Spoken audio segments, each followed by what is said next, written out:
चलिए, hello everyone. तो आज स्टार्ट कर रहे हैं हम लोग जेई एडवांस टाइप का क्वेश्चन। जो पेपर 1 में question number 1 JEE advance level का है। A car run around a curve of radius 10 metre at a constant speed of 10 metre per second. Consider the time interval for which the car covers a curve of 120 arc. मतलब कि क्या हुआ कि एक car जो है move कर रहा है सर्कुलर मोशन के अंदर में। देखिए, समझने की कोशिश कीजिएगा, क्योंकि ये एडवांस टाइप का है तो इसके अंदर में थोड़ा सा हमें क्या करना पड़ेगा बच्चा, दिमाग यूज करना पड़ेगा।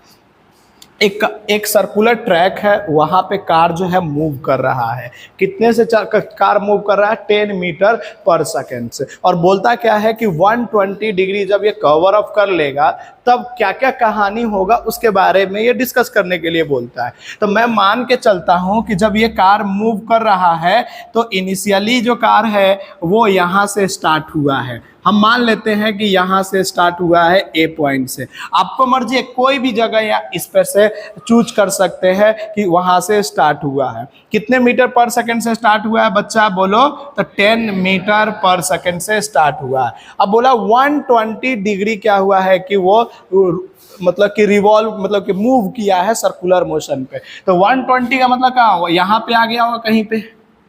देखो ना, यहां से अगर मैं सेंटर देखूं ये, तो यहां से ये 120 होगा कि नहीं होगा? सोच के देखो, ये कितना डिग्री होगा? 120 डिग्री होगा कि नहीं? और कांस्टेंट स्पीड से चल रहा है, बात को समझो। तो यहाँ पे भी इसका स्पीड कितना होगा, बोलो जल्दी से? 10 मीटर पर सेकेंड होगा कि नहीं होगा? यहां तक में कोई डाउट है क्या? अब सोच के देखो, अगर मैं बोलूं कि 120 है, मैं एक ट्रायंगल बना रहा हूं और तुम सही से बताना ये एंगल कितना होगा। तो ये एंगल कितना होगा? 60 होगा कि नहीं होगा? अब हम, ये तो बन गया हमारे लिए। अब हम ऑप्शन नंबर ए में क्या कहता है कि resultant change in velocity of car is, मतलब चेंज इन वेलोसिटी बताना है। चेंज इन वेलोसिटी का मतलब क्या हुआ, समझ में आता है? डेल्टा वी, यानी कि V final minus V initial बताना है। वेक्टर मतलब कि V final minus V initial बताना है। अब सोचो, जब ए पॉइंट पे ये चल रहा था, हमने ऐसा पॉइंट क्यों लिया कि यहाँ पे एक ही डायरेक्शन में इसका वेलोसिटी है, ठीक है ना? तो बोलो ए पॉइंट पे इसका वेलोसिटी कितना था? तो बोलो इनिशियल वेलोसिटी सर 10 आई कैप। बोलेंगे कि नहीं बोलेंगे? अरे बोलेंगे कि नहीं बोलेंगे? अब सोच के देखो, यहाँ पे है, हम एक हॉरिजेंटल लाइन लेते हैं तो ये 60 डिग्री है, तो ये 30 होगा, तो ये कितना होने वाला है? ये भी 60 होने वाला है कि नहीं होने वाला है? अब बी पॉइंट पे हमारा वेलोसिटी चेक करना है। तो बी पॉइंट पे पहले 10 का एक कंपोनेंट इधर होगा। अगर तुम सही से देखोगे तो क्या लिखेंगे इसको? 10 cos 60 डिग्री लिखेंगे कि नहीं लिखेंगे? अच्छा, ऊपर एक कंपोनेंट होगा जिसको क्या बोलेंगे, बोलो जल्दी से? 10 sin 60 डिग्री लिखेंगे कि नहीं लिखेंगे? तो बोलो, हम कहेंगे कि सर इनिशियल वेलोसिटी हमारे लिए क्या है? वही है va के इक्वल है, और वो कितना है हमारे पास? 10 आई कैप है। हो गया कि नहीं हो गया? अब बोलो फाइनल वेलोसिटी सर, तो फाइनल वेलोसिटी नथिंग बट क्या है हमारे लिए? vb। और vb के दो डायरेक्शन है, एक तो है माइनस आई कैप में है, देखो ना ये माइनस आई कैप में है कि नहीं है? अगर उस साइड है तो माइनस और ऊपर में है तो प्लस। तो इसका मतलब हम क्या लिखेंगे? माइनस, बोलो जल्दी से क्या लिखेंगे बच्चा? माइनस 10 माइनस 10, इधर थोड़ा सा कर देते हैं, समझ में तो आ रहा ना? माइनस 10 कॉस, बोलो जल्दी से क्या लिखेंगे? 60 degree I cap plus 10 sine 60 degree J cap. बच्चा समझ में आया क्यों लिखे ये? अच्छा सोचो, इसको सॉल्व कर लो। तो माइनस 10 साइन कॉस 60 कितना होता है? 1/2 आई कैप, और प्लस में 10, ये यहाँ पे क्या लिखेंगे? √3/2 जे कैप। ठीक है, यहां से इसको कैंसिल आउट करोगे तो 5 से, और ये कट जाएगा। तो बताओ कितना आया हमारे पास में? -5 आई कैप प्लस 5√3 जे कैप। आया कि नहीं आया? अब हमें तो डेल्टा वी चाहिए ना, तो हमें फर्स्ट ऑप्शन में है जो डेल्टा वी। तो बोलो V final minus V initial, मतलब -5 आई कैप प्लस 5 -5√3j और -10i होगा कि नहीं होगा? नहीं आया समझ में? -10 और -5 कितना आ जाएगा? -15i और प्लस में कितना आ जाएगा? 5√3j। ये तो वेलोसिटी वेक्टर आया है, लेकिन हमें तो मॉड बताना है ना। तो हम बोलो इसका मॉड कितना होगा? डेल्टा वी का मॉड बता सकते हो क्या? तो 15 का स्क्वायर प्लस में 5√3 का स्क्वायर का अंडर रूट। 15 का स्क्वायर कितना होता है? 225 प्लस में 75 कितना आ गया यहाँ से? 300। अब तुम देखोगे तो इसकी वैल्यू कितना आ जाएगी? 10√3 मीटर। तो एडवांस में जब भी क्वेश्चन आता है ना, तो उसके ऑप्शन पहले पढ़ना पड़ता है कि ऑप्शन में कह क्या रहा है, और उसके बाद सॉल्व करना होता है। बात समझ में आएगी नहीं? तो इसका मतलब option number A is the right.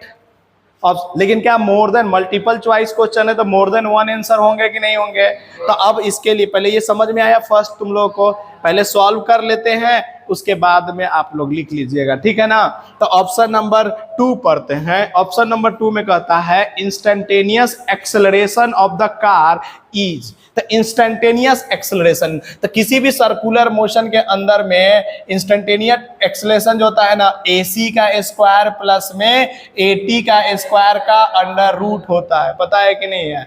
अब इसका स्पीड कांस्टेंट है तो AT कितना होगा? 0। तो AT 0, तो क्या मिल गया हमारे लिए? AC। और AC इज इक्वल टू क्या लिखते हैं? V²/R लिखते हैं कि नहीं लिखते हैं? अच्छा, V कितना दिया हुआ है? 10।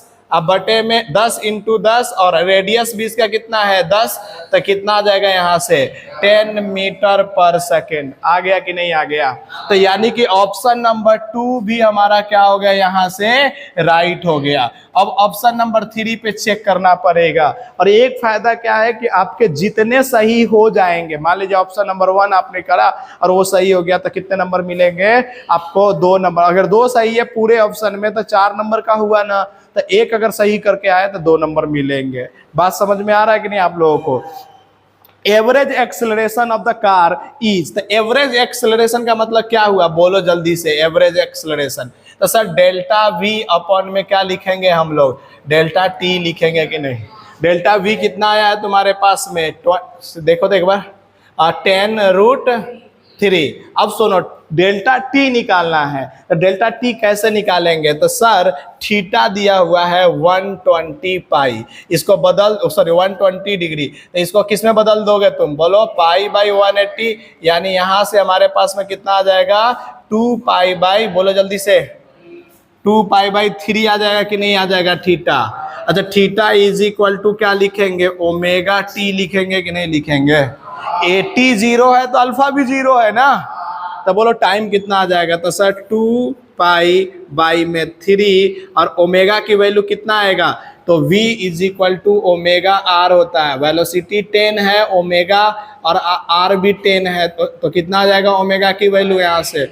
1 रेडियन पर सेकेंड। ये ध्यान में रखना चीज़ों को। तो यहाँ से 1 × में T आ जाएगा। तो टाइम कितना आ गया तेरे पास में? बोलो 2π/3 सेकेंड। तो क्या वहाँ पे पुट कर दे क्या हम लोग? तो जैसे ही यहाँ पे पुट करेंगे 2π/3, तो क्या ये आ जाएगा 30√3/2π, और इसको और कैंसिल आउट करोगे तो कितना आ जाएगा? 15√3/π आ जाएगा कि नहीं आ जाएगा? क्या थर्ड ऑप्शन में ये है? क्या थर्ड ऑप्शन में क्या है? 5/24 है। तो यानी कि थर्ड ऑप्शन कैंसिल हो गया। तो option number 3 is not right.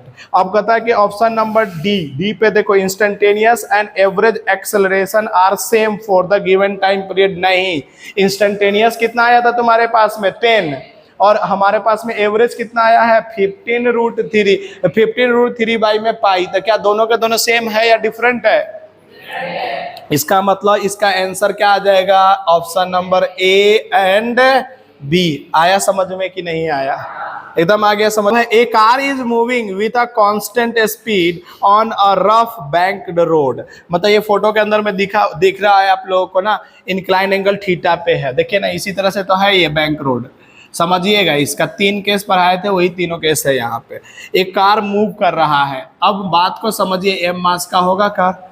अब क्या कर रहा है कि figure show the free body diagram of the car in the three situation A B and C respectively, यही दिया हुआ है।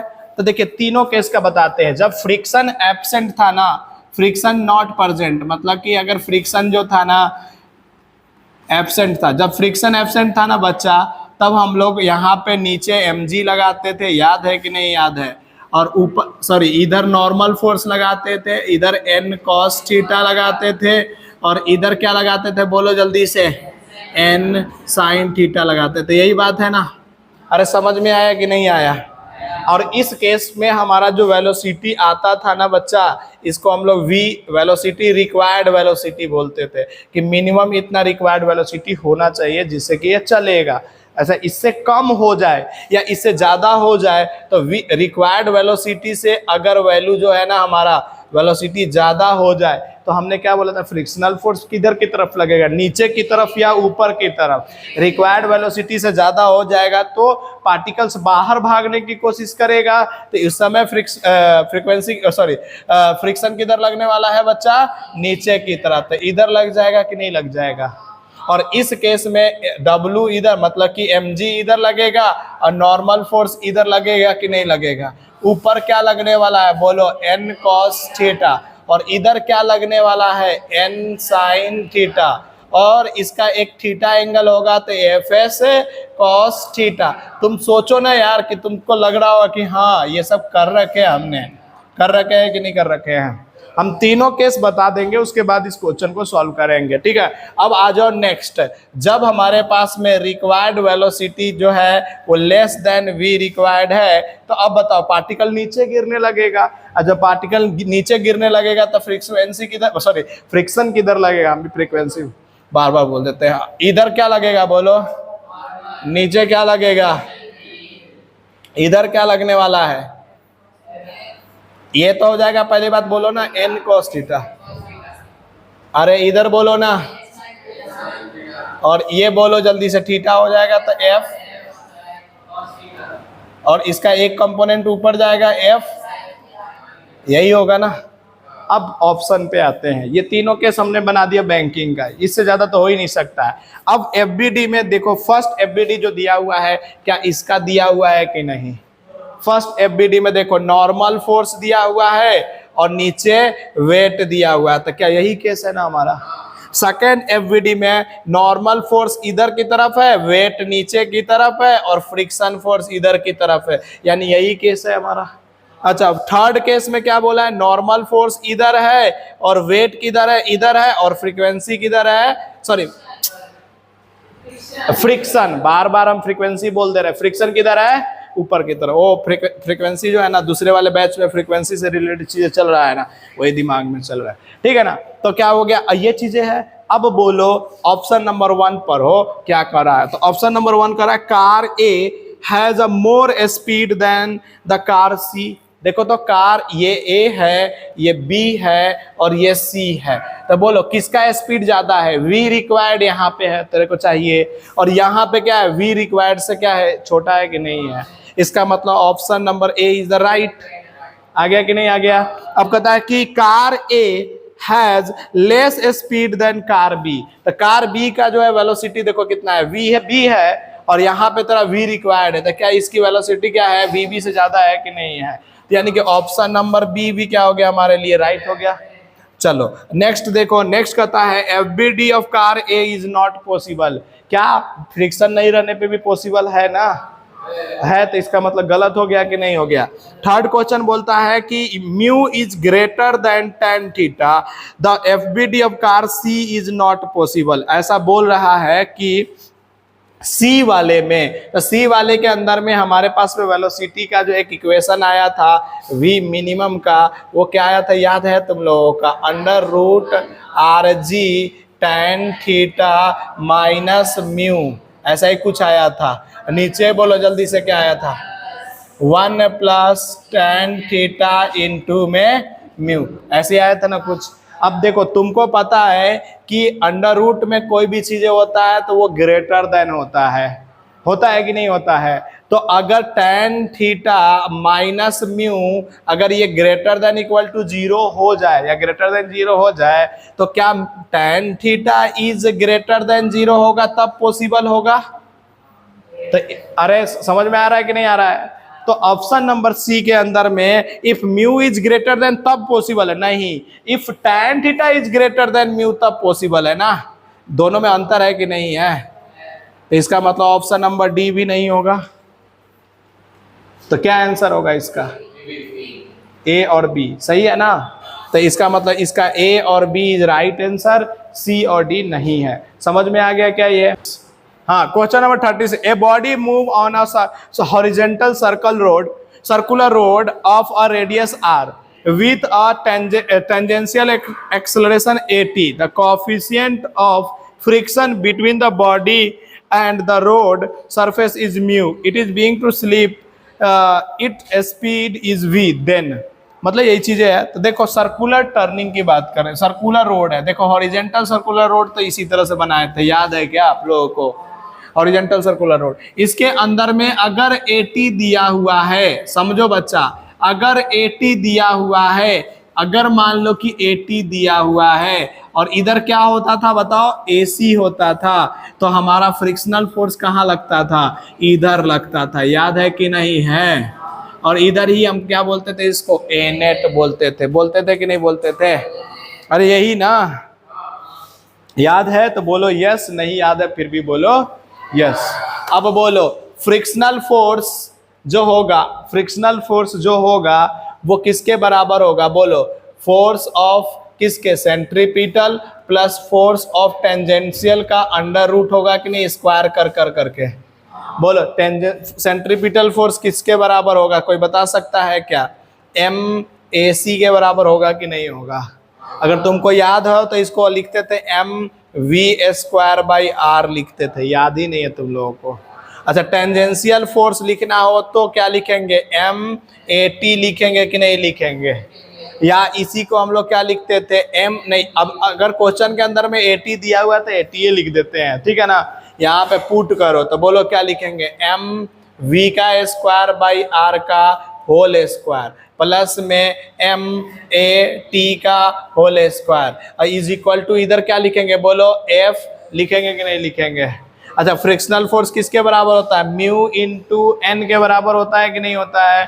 तो म्यू इंटू एन बराबर में, अच्छा इसका मैं अंडर रूट छूट गया था, अंडर रूट लिख दिया कि नहीं लिख दिया। अब बोलो इधर क्या लिखेंगे, MV का स्क्वायर बाई में R, अभी रहने देते, खोलने का जरूरत नहीं है। चलो MAT का स्क्वायर, और इसका रूट हटाना है तो इधर भी क्या करना पड़ेगा, स्क्वायरिंग बोथ साइड करना पड़ेगा कि नहीं करना पड़ेगा। अच्छा, n की वैल्यू कितना होती है याद है क्या तुम लोगों को, mg होता है क्या, बच्चा समझ में आया क्या।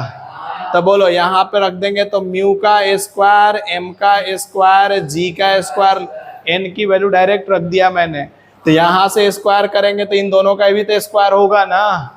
तो बोलो इधर क्या लिखेंगे सर, m का स्क्वायर v⁴/r का स्क्वायर लिखेंगे कि नहीं लिखेंगे।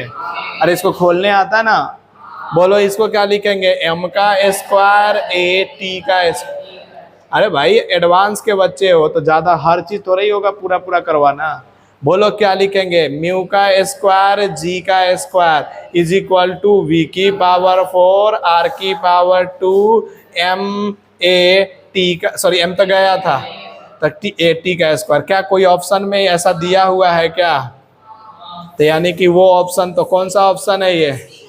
अच्छा, जब ऑप्शन नंबर सी हो गया है तो बोलो फर्स्ट ऑप्शन होगा या नहीं होगा, यानी कि वेलोसिटी ना तो इंक्रीजिंग है ना तो डिक्रीजिंग होगा, तब की केस होती थी ये फर्स्ट केस, ये तो हो ही नहीं सकता है। सेकेंड वाला नहीं हो सकता है क्योंकि म्यू का तब स्क्वायरिंग करेंगे तब होगा ये, तो सेकेंड भी नहीं हो सकता है क्योंकि CA हो सकता है। अब हमको एक चीज और सीखे थे, बता रहा हूं बच्चा, देखो अगर मैं इसको एंगल थीटा बोलूं, अगर मैं इसको एंगल थीटा बोलूं तो बोलो तो तुम में से कौन बोलना चाहता है tan थीटा की value.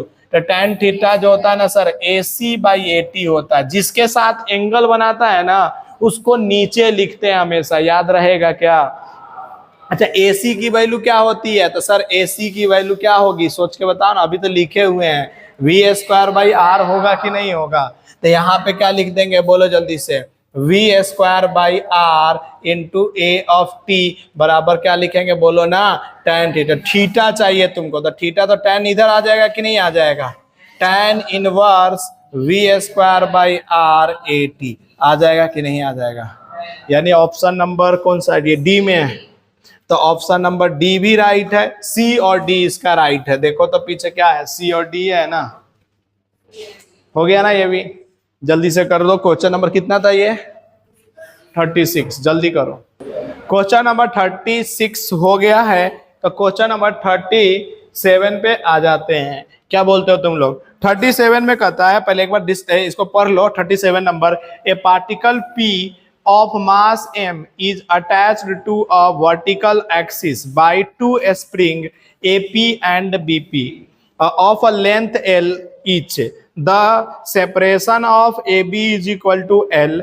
P rotates around the axis of angular velocity omega. The tension in the spring is T1 and T2. Then string जो है ना यहाँ से लिया गया है और दूसरा स्ट्रिंग यहाँ से लिया गया है और एक यहाँ पे बॉब को बांध दिया गया है। इसको ओमेगा से रोटेट कराने की कोशिश किया गया। इसका लेंथ भी कितना है बच्चा, बोलो जल्दी से, L है, और इसका भी लेंथ कितना है, L है, और इसका भी लेंथ कितना है, L है। यही तो बात हुई ना। तो सबसे पहले ये बताओ कि जब ये रोटेट करने लगेगा तो इधर टेंशन कितना लगेगा, T1, और इधर कितना लगेगा टेंशन, T2। यहां तक तो तुम लोग को समझ में एकदम सच सच आ गया होगा कि नहीं आ गया? अब सोचो, अगर इसका कुछ मास है तो नीचे क्या लगने वाला है, लगने वाला है कि नहीं लगने वाला है? अब तुम सोचो T1 का, तो अगर मैं ये 60 डिग्री होगा, तुम लोगों को समझ में आ रहा है 60 डिग्री क्यों होगा ये, और ये भी 60 डिग्री क्यों होगा? इधर भी L, इधर भी L, इधर भी L है कि नहीं? अगर मैं इसको बीचों बीच में डालूं तो ये कितना डिग्री होने वाला है बोलो? तो ये भी कितना होने वाला है? यहां तक में तो कोई डाउट ही नहीं आया सर। अब क्या करना है बोलो? तो अब सर करेंगे क्या जानते हो, ग्रीन कलर से लिख रहा हूं इसका, तो क्या लिखूंगा, T1 cos 30 डिग्री, और T1 का ऊपर क्या हो जाएगा, T1 sin 30 डिग्री। बोला करो ना यार, बोला करो, तब जाके समझ में आएगा। बोलने में कोई तकलीफ, कंजूसी तो कम से कम ना करो।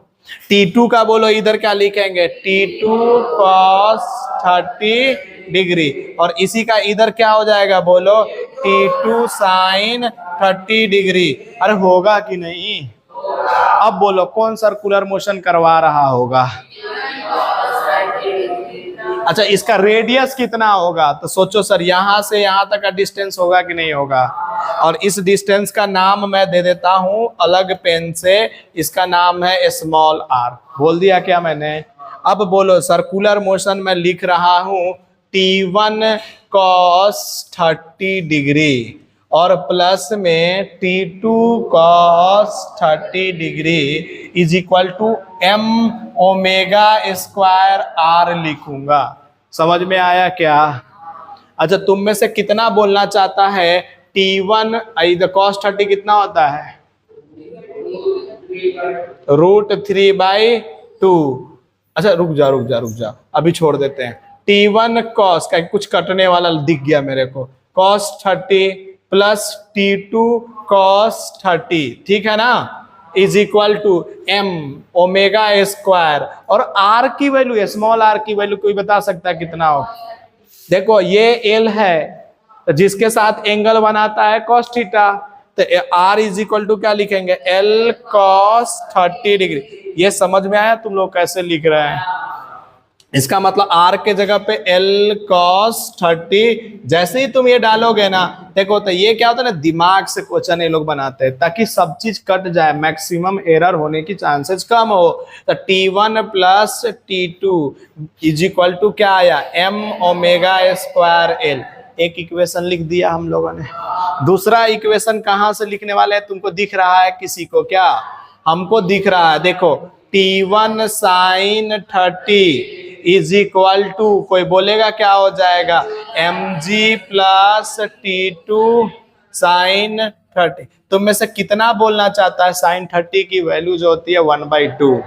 तो क्या यह T1 बाई में 2, अच्छा इसको इधर ले आओ तो क्या T2 बाई में भी 2 लिखेंगे कि नहीं लिखेंगे, इज इक्वल टू mg आ जाएगा क्या। तो पहले हम ना जो लिखा हुआ है वो कंसेप्ट पढ़ेंगे, अब ऑप्शन पे जाएंगे। तो option number 1 T1 is equal to T2 हो ही नहीं सकता है ना, T1 माइनस T2 ये है, T1 प्लस T2 ये है, तो इक्वल तो होने से रहा। ऑप्शन नंबर 2 कहता है T1 प्लस T2 बराबर m ओमेगा स्क्वायर L, तो क्या ये आ गया ना, तो option number B is the right. Option number C क्या कहता है m1 T1 minus T2 is equal to 2mg, तो क्या ये भी सही है कि नहीं है। अब बोलता है option number D BP will be remain taught, BP का मतलब ये है बी और ये है पी, तो ये टॉट रहना मतलब टेंशन ग्रेटर देन जीरो, कभी टेंशन जीरो नहीं होना चाहिए, टेंशन जीरो हो जाएगा तो टॉट थोड़ी रहा, वो तो ढीला रस्सी हो जाएगा ना। अरे नहीं समझ में आया क्या, तो इसका मतलब हमको किसी तरह से T2 निकालना है। दो इक्वेशन है, क्या तुम लोगों को दिख रहा है T2 निकालने का कुछ संभावनाएं है तुम लोगों के साथ में क्या। सर बोलिए ना, आप लोग क्यों नहीं बोल रहे हैं, बोलो ना यार, कम से कम हाँ ही बोल दो। इसमें भी क्या है, माइनस प्लस माइनस, क्या गेम खेलने आया तुम लोगों को, क्या T1 को उड़ा दिए हमने, ओके 2mg हो गया, T1 को उड़ा दिया क्या, और जैसे T1 को उड़ा दिया तो T2 प्लस T2 कितना हो गया यार, बोलो बोलो जल्दी से, m omega square L minus 2mg। अब बोला है कि टॉट रहना, टॉट का मतलब क्या होना है, टेंशन ग्रेटर देन जीरो होना चाहिए। अरे होना चाहिए कि नहीं, अरे होना चाहिए कि नहीं, या ग्रेटर देन जीरो या greater than equal to zero, इससे ज्यादा तो नहीं हो सकता ना। तो क्या लिखेंगे sir, T2 is greater than equal to zero, तभी टॉट की कंडीशन होगी। टेंशन अगर होगा ही नहीं तो फिर टॉट की कंडीशन कहां से होगा। अब बताओ, तो इसका मतलब ये वाली जो वैल्यू है क्या है, m omega square L minus 2mg must be greater than equal to zero होना चाहिए कि नहीं होना चाहिए। अब तुम में से कितना देख रहे हैं m तो कट्टिस खेल जाएगा, तो बोलो omega square L greater than equal to 2g होगा कि नहीं होगा। तो omega is greater than equal to क्या हो जाएगा, 2g बाई L। क्या ये भी कंडीशन सही है अपना, इसका मतलब इसका आंसर बी भी है, सी भी है और डी भी है। फटाफट कर डालो।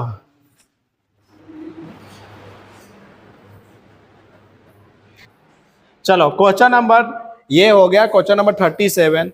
चलिए आइए question number 38। A heavy particles is tied to a end a of a string of length 1.6 metre, its other end is O is fixed.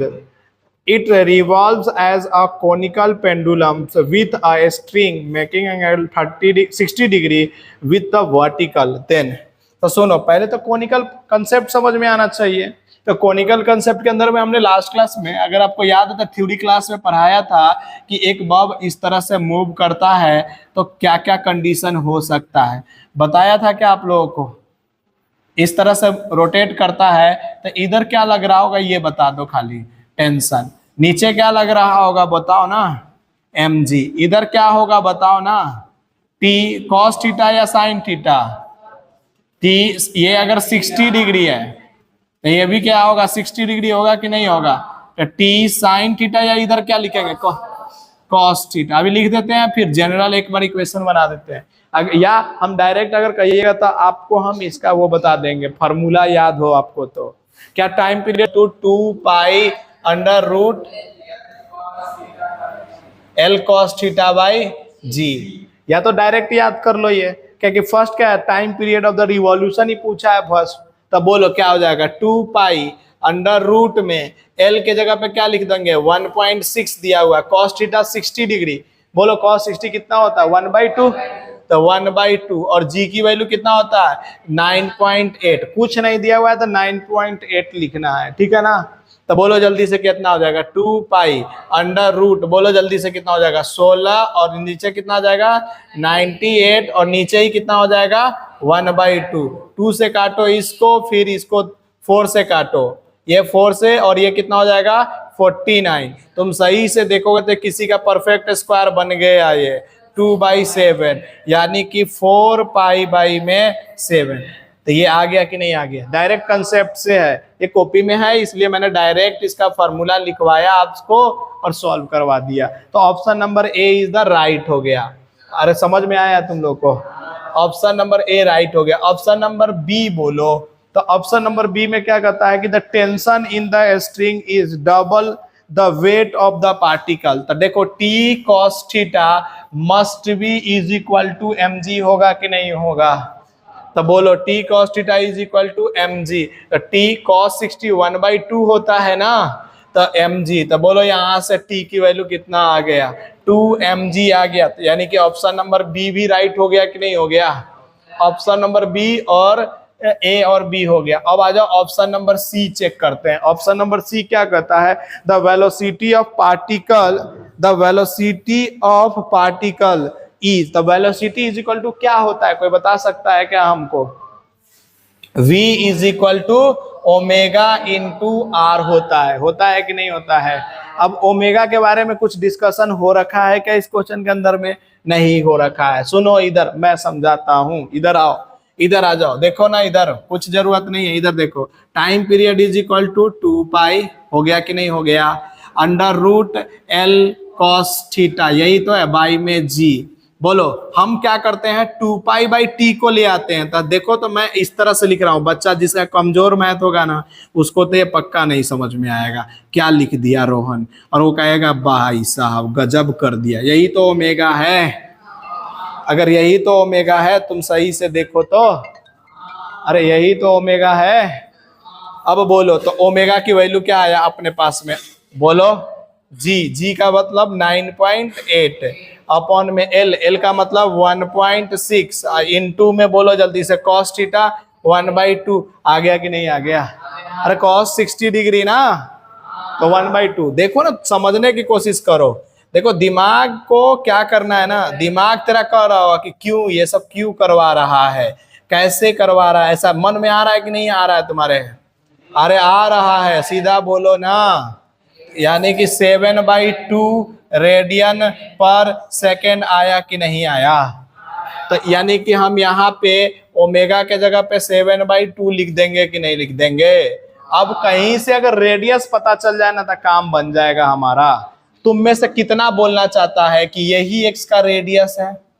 कितना बोलना चाहता है कि यही रेडियस है इसका?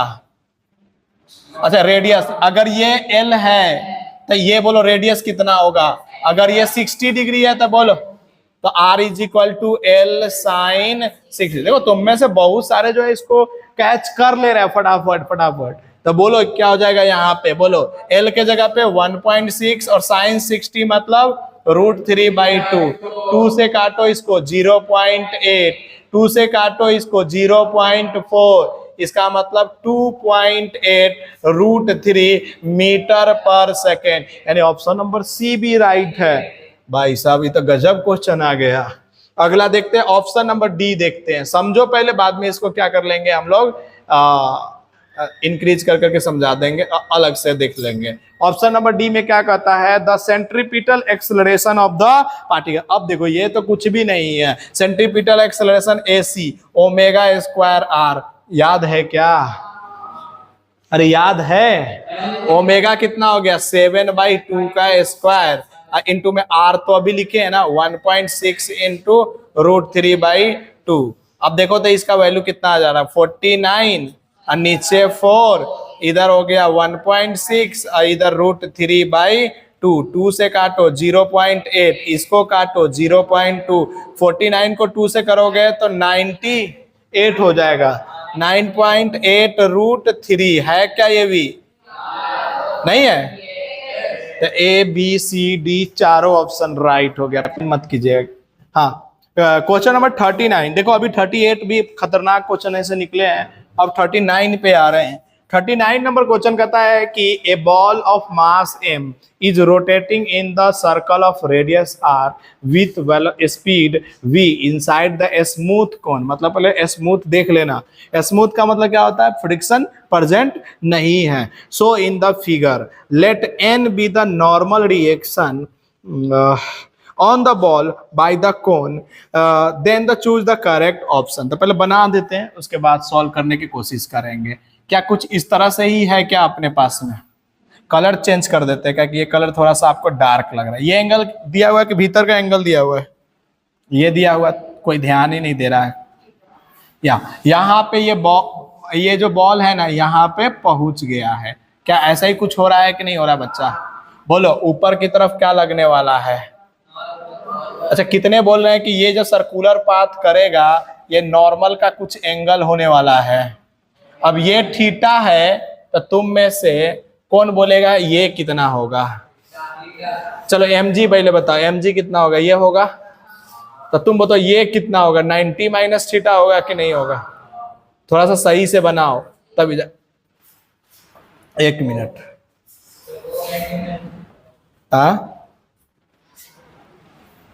हाँ बोलो, क्या बोलना चाहते हो? ये वाला 90 माइनस थीटा होगा ना, तो ये एंगल क्या होगा? थीटा। तो ये क्या होगा?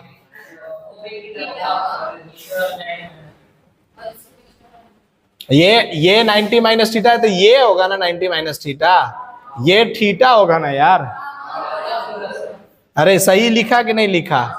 तो बाकी के फालतू के चीजों को हटा देते ना, यहाँ से दिमाग खराब करेगा और आपको।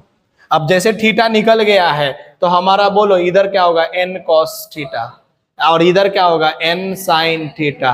और ये रेडियस भी दे रखा है क्या इसका? r रेडियस दे रखा है, ठीक है। तो बोलो ना, सीधा लिख दो ना, फ्रिक्शन भी एब्सेंट है, तो n cos theta is equal to mg लिखोगे कि नहीं लिखोगे?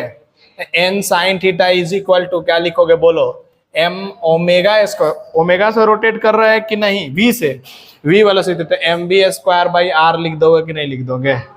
अरे लिख दोगे कि नहीं लिख दोगे? सोचो। तो n sin theta minus mv square by r is equal to 0 एक होगा कि नहीं? अगर ऐसा कोई ऑप्शन में है तो पहले तो उसको टिक मार दो। ऑप्शन फर्स्ट तो हो ही नहीं सकता। n is equal to mg cos theta नहीं हो सकता है। अरे नहीं हो सकता ना? अरे हो सकता है क्या? तो यहां से ये तो फर्स्ट हो, ये कौन सा आंसर है? अब सोचो, सी है। दूसरा आपको खोजना है, कैसे खोजे? फर्स्ट वाले को करते हैं यूज। n, रुक जाओ, n cos theta is equal to mg लिखा हुआ है कि नहीं लिखा हुआ है? यहां से n की वैल्यू निकालो। तो n, रुक जाओ यार, रुक जाओ एक मिनट, आसान है। n sin theta is equal to mv square by r लिख दे पहले। n की वैल्यू निकालते हैं यहां से, तो n की वैल्यू क्या आएगा? यहां से mg बाई cos थीटा आएगा कि नहीं आएगा? पुट कर देते हैं यहाँ पे। तो क्या पुट करेंगे? mg sin थीटा बाई में cos theta is equal to mv square by में r। m से m कट गया, तो बचा क्या? इधर क्या बचे? g sin theta. देखो ना, ये आसान लगेगा। और ये cos थीटा को इधर मल्टीप्लाई कर दो, तो v स्क्वायर बाई r। ये भी है क्या ऑप्शन में? तो ये भी हो गया b, और a और b हो गया। नन ऑफ दिस तो खोजना ही नहीं उसके अंदर में, इसका मतलब b और c आंसर है ना इसका। फटाफट कर डालो। पैराग्राफ क्वेश्चन है, चलो पढ़ना चालू करो पैराग्राफ सारे के सारे बच्चे। A particle is moving on a given curve path. A certain instant its velocity and acceleration show in the figure. देखो इस तरह से कुछ दिया हुआ है, बात समझ में आ रहा है? बाई dt, और dv by dt nothing but क्या होता है? टेंजेंशियल एक्सेलरेशन होता है कि नहीं होता है? अरे इतना तक पता है क्या? इसका मतलब जिधर पार्टिकल मूव कर रहा है उधर का ही एक्सेलरेशन चाहिए ना हमको। तो इधर दिया हुआ है 10, तो बोलो इधर क्या हो जाएगा इसका?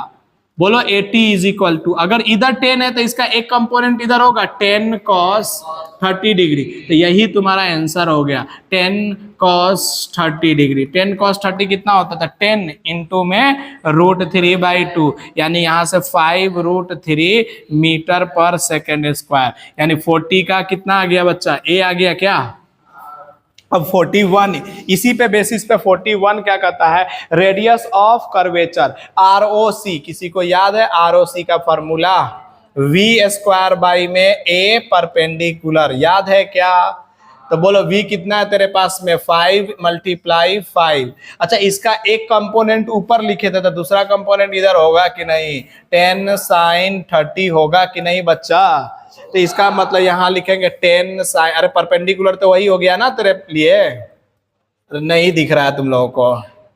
10 × 1/2 कितना आ गया यहाँ से 5 मीटर/सेकंड स्क्वायर आ गया कि नहीं आ गया। देखो ना option number, sorry 5 metre radius of curvature, option number C हो गया क्या। 2 blocks of mass m1 and m2 are connected to each other of the massless inextensible string of the length 0.3 meters are placed along a diameter of turntable। ठीक है ना। The coefficient of friction between the table and m1 is the 0.5 while there is no friction between the m2 and the table। The table is rotated with a angular velocity of 10 radian per second about the vertical axis passing through the center O। ठीक है ना। The masses are placed along the diameter of the tables on either side of the center O such that the mass m1 is at a distance 0.124 meter from O। The masses are observed to be the rest with respect to the observer on the turntable। Calculate friction force। देखो पहले तो तुम लोग पढ़ने के बाद में ही मौत आ गया होगा कि भाई सब क्या कह रहा है, कह क्या रहा है क्वेश्चन के अंदर में, मैं बताता हूं। कहता है कि एक सर्कुलर क्या है, टर्न टेबल है। सर्कुलर टर्न टेबल के ऊपर में एक मास जो है m1 रखा गया है और दूसरा मास क्या रखा गया बच्चा, m2 रखा गया है। यहाँ पे m1 कर दो m2, दोनों को एक स्ट्रिंग से जोड़ दिया गया है। यहाँ पे फ्रिक्शन लग रहे हैं 0.4 म्यू का फ्रिक्शन फोर्स लग रहे हैं, 0.5 का, हाँ वही ठीक है। और ये ओमेगा 10 रेडियन पर सेकेंड से घुमाया जा रहा है। तो कहता क्या है कि अगर स्लिप नहीं करेगा तो फ्रिक्शनल फोर्स कितना होना चाहिए, यही क्वेश्चन पूछा। तो हम क्या कहेंगे, सर इस मास में तो कोई लग नहीं रहा, तो इसका मतलब इस मास को कौन बैलेंस कर रहा होगा, केवल टेंशन फोर्स। लेकिन इस मास को, अगर इस मास को बाहर नहीं गिरना है तो एक तो टेंशन तो लगेगा, इस पे एक फ्रिक्शनल फोर्स भी लगेगा कि नहीं लगेगा।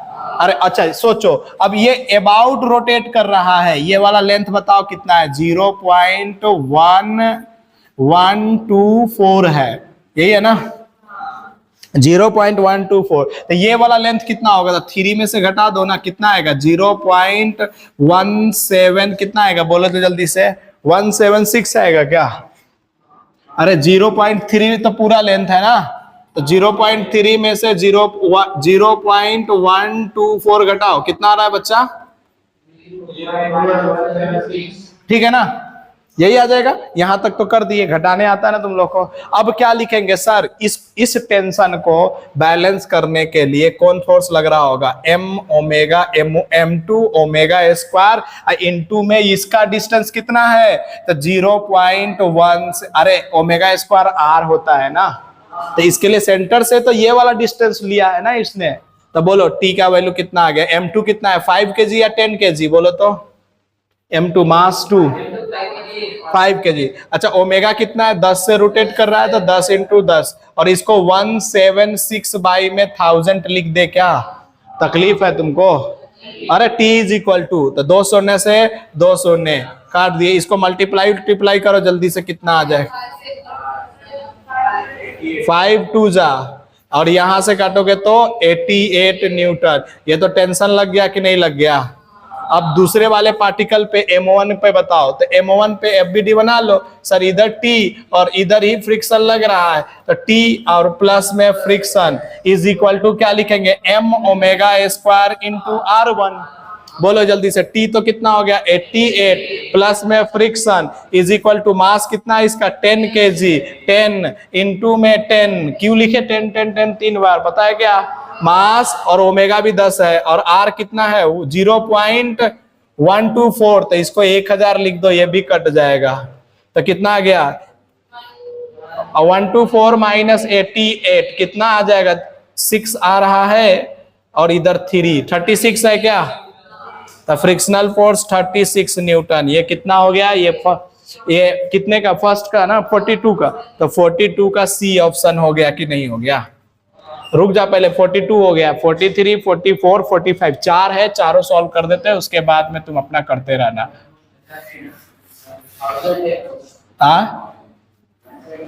हाँ 1000 है, अरे 3 है ना, 0.124 है तो 1000 से कट गया ना।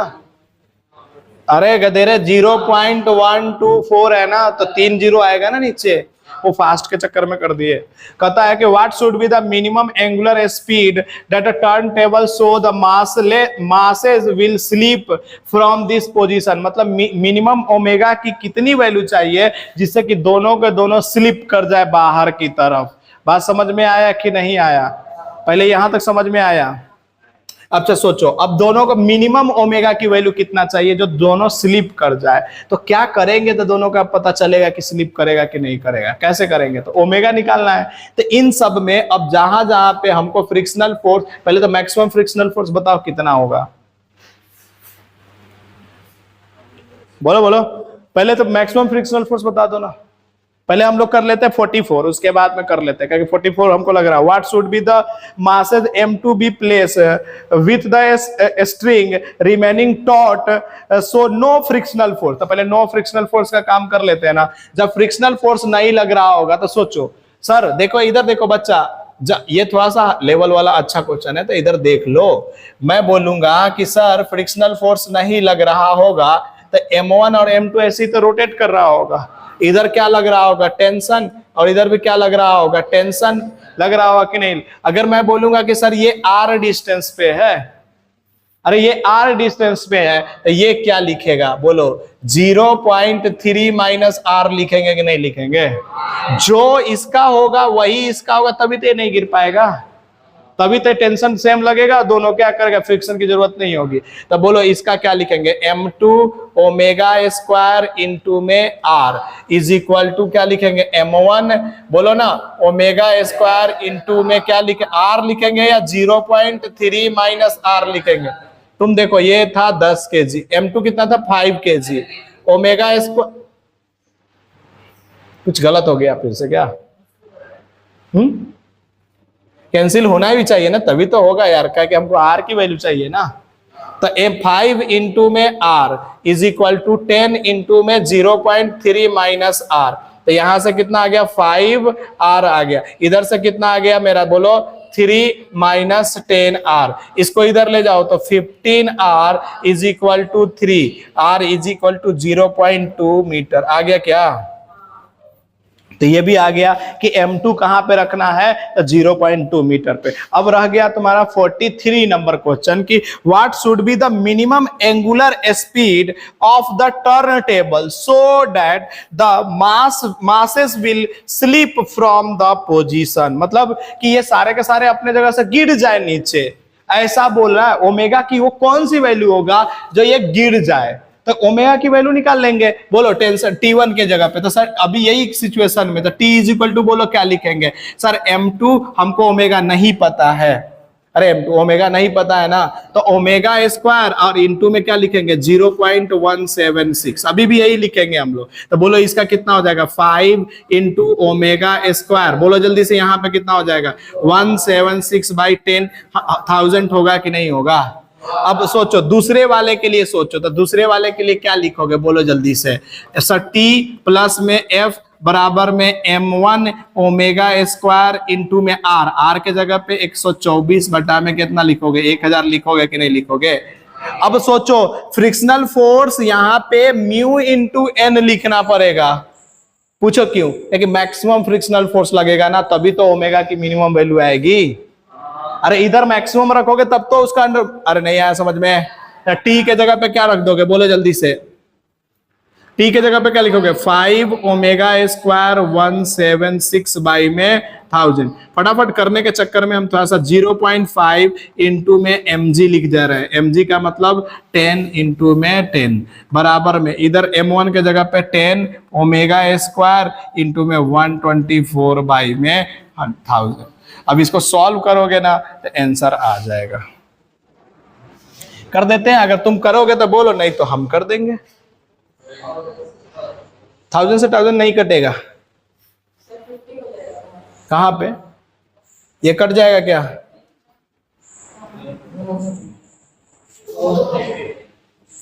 इसको काटो 2 से,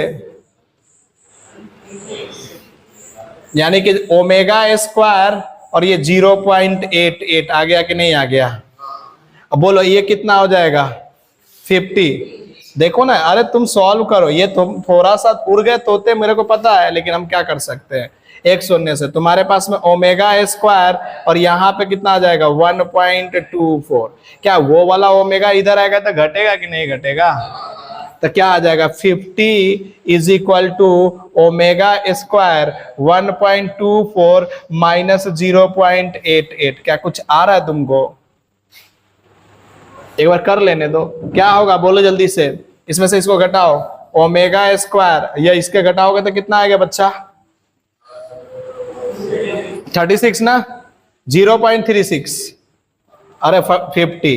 तो यानी कि इसका आंसर कितना आ गया? 50 बाई में 36 और ऊपर कर लो 2 शून्य का अंडर रूट, बराबर में क्या आ जाएगा? ओमेगा आ जाएगा। तो इसका कितना आ जाएगा? 10। अरे 36 का कितना आ जाएगा? 6। और इधर क्या आ जाएगा? अंडर रूट 50 बराबर में ओमेगा। 3 2 जा 5, कट जाएगा कि नहीं कट जाएगा? ये लगभग कितना हो जाएगा? 7। तो 7 5 जा कितना हो जाएगा? 35 बाई में 3, 11 पॉइंट समथिंग है क्या? 11 पॉइंट समथिंग ओमेगा। तो सॉल्व कर डालो, और क्या हो गया सॉल्व, देख लो एक बार। इसके अंदर में देखो, मैं सिंपली समझा देता हूं ए ऑप्शन के अंदर में क्या लिखा हुआ है। देखो इस तरह से ये बनाया गया है। एक यहाँ पे क्या है बच्चा, बोलो जल्दी से, कार। ऊपर क्या लग रहा है? ऊपर की तरफ F3 फोर्स और नीचे की तरफ क्या लग रहा है? F2 force. और इधर क्या लग रहा है? F1 force. लग रहा है कि नहीं? वो लग रहा है। तो हमने बताया था कि जब भी सर्कुलर टर्निंग पे कोई कार मूव करता रहे, सुन तो लो यार बातें, यही इसीलिए नहीं बैठने देते थे, बोलते हो कि नहीं बैठने देता है एडवांस वाले बैच में।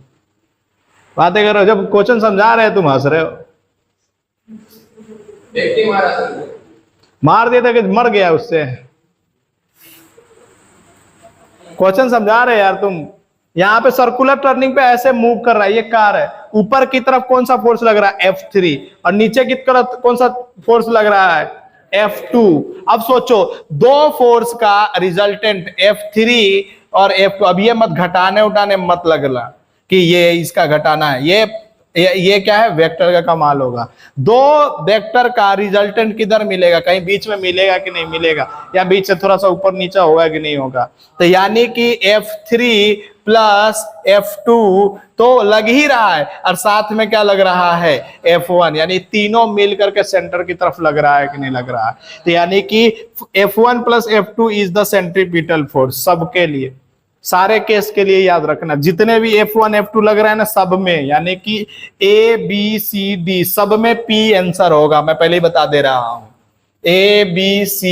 और इसको और तरीके से सॉल्व किया जा सकता है, लेकिन ये तुम्हारे लिए हमको लगता है कि इसका P, इसका भी P, इसका भी P और इसका भी क्या आ गया? यहाँ पे P आ गया। अब बताओ F1। तो F1 हमने क्या बोला था? जब कार मूव करता है तो स्टैटिक फ्रिक्शनल फोर्स हेल्प करता है मूव करने के लिए सर्कुलर ट्रैक पे, बोला था कि नहीं? इसका मतलब F1 स्टैटिक फ्रिक्शनल फोर्स है, यानी कि Q भी है इसका, A का Q भी है। बात समझ में आया कि नहीं आया? अब सोचो, A का Q है, तो हमको लगता है कि अब इसके अंदर में और क्या हो सकता है? अब दे रखा F1 can be direction change, नहीं, F1 की डायरेक्शन इसमें चेंज नहीं हो सकता है। F1 plus F2, F1 plus F2 zero नहीं हो सकता, ये भी नहीं। F1 plus F2 plus F3 भी जीरो नहीं हो सकता, सेंट्रीपिटल फोर्स का कुछ वैल्यू होता है। इसका मतलब A का आंसर तो P और Q हो गया अपना, ठीक है ना? अब आ जाओ नेक्स्ट आता है बी नंबर पे। बी का तो P पहले ही से हमने मार दिया है, ठीक है ना? बी का हमने P पहले ही से मार चुका हूं। अब सोचो बी वाले में थोड़ा सा दिमाग लगाओ। यहाँ पे ऊपर लग रहा है कितना बच्चा? F1। नीचे क्या लग रहा है? F2। क्या हो सकता है कि सर इन दोनों का सम जीरो हो जाए? दोनों अगर इक्वल हो जाएगा तो दोनों इक्वल हो जाएगा, तो F1 प्लस F2 अगर अपोजिट डायरेक्शन में लगे तो इनका सम जीरो में भी हो सकता है। अरे हो सकता है कि नहीं हो सकता है? इसका मतलब इसका आंसर में S भी आना चाहिए। अब रुक जाओ, अब क्या हो गया कि F1 F3 स्टैटिक फ्रिक्शन नहीं, F1 जो है ना बच्चा, F1 याद है, कोई मास ऊपर से नीचे गिर रहा था तो mg जो था ना वो स्टैटिक फ्रिक्शनल फोर्स है, उसको क्या कर रहा था, बैलेंस कर रहा था। इसका मतलब F1 जो होगा ना स्टैटिक भी होगा, यानी कि B का PSQ होगा। अच्छा, F1 can be direction opposite, नहीं नीचे नहीं हो सकता, नीचे हो जाए F1 तो mg भी या और दो गिर ही जाएगा नीचे। इसका मतलब हमको लगता है इसका 3 ही है, और क्या है क्या, क्योंकि तीनों सम तो 0 कभी हो ही नहीं सकता है। यही है क्या? अरे समझ में आया कैसे कर रहे हैं? अब आइए हमारे पास में सी नंबर पे, सी नंबर में पी तो पहले ही मैंने मार दिया, क्योंकि F1 F2 F3 तीनों सबका सम ही मिल रहा है। अब आ जाओ F1, तो मैंने क्या समझाया था कि अगर वो रोटेट कर रहा, मैंने बाउल प्रॉब्लम पर आया था, तो बाउल प्रॉब्लम में 2 चीज पर आया था, फ्रिक्शन या तो बाहर लग सकता है या तो फ्रिक्शन नीचे लग सकता है। इसका मतलब F1 can be opposite in direction भी हो सकता है। इसका मतलब C का R तो पक्का है, CR हो गया। अब आ जाओ F1 कैसा फोर्स है, स्टैटिक, तो यानी कि Q भी हो सकता है। अब सोचो क्या F1 प्लस F2 0 हो सकता है? नहीं हो सकता है, तो क्योंकि इसमें F1 और F2 दोनों का एंगल देख लो, यानी कि ये तो गलत है। अब सोचो क्या F1 प्लस F3 सारे 0? नहीं हो सकता, सारे 0 तो कभी होएगा, सेंट्रीपिटल फोर्स किसी में ना किसी में, तो इसका मतलब ये B हो गया। अब आ जाओ D में, D का P तो पक्का है। अब बताओ F1 फिर से रिवर्स हो सकता है क्या? याद करो बैंकिंग ऑफ द रोड, अरे बैंकिंग ऑफ द रोड के अंदर में ऊपर भी लगता था फ्रिक्शनल फोर्स और नीचे भी लगता था ना, तो इधर अगर F1 है तो बाद में अगर वेलोसिटी लेस देन अगर V रिक्वायर्ड हो जाएगा तो नीचे लगेगा कि नहीं लगेगा? तो इसका मतलब इसका ऑप्शन कौन सा हो सकता है? P का, बोलो ना, R हो सकता है। अच्छा, अब F1 जो है कैसा फोर्स है? स्टैटिक, तो इसका मतलब P का Q भी हो सकता है। अब बताओ, यही है आंसर फिर हो गया। देखो पीछे जाकर करके, क्या यही है क्या? सही है ना? कहानी खत्म करो यहीं पे। बाप रे बाप, कुछ गलत हो गया क्या?